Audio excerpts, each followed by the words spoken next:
berkat kumpiangan cem hajing im jonga pilong iba penhunya kaman sing kumapi siya ingan cem iba kordon shisha pilong kumbang adekwa habang akin mau yapin kamen sim ketrang banyo iapi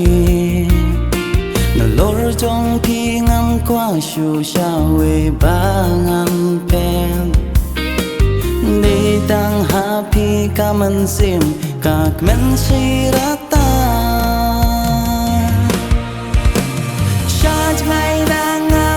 sa pisong bai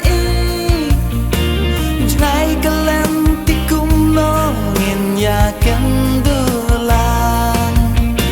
Markman bat pinga kwa ban ya syong lang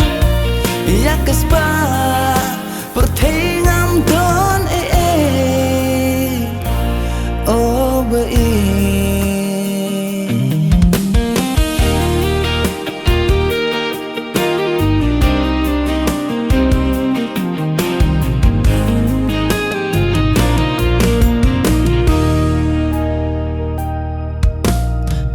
kermentang ha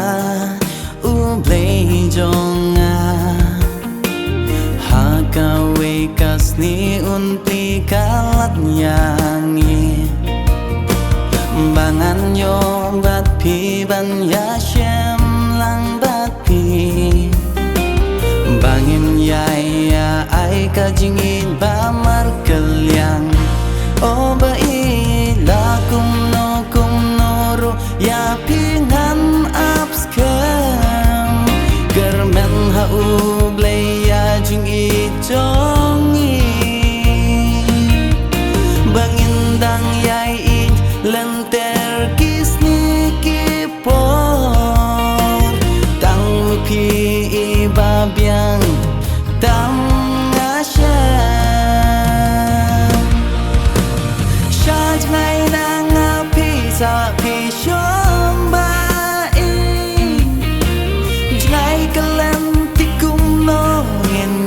kendulan markman bat pinga kwa ban ya syong lang ya kespa pertingam don oh bei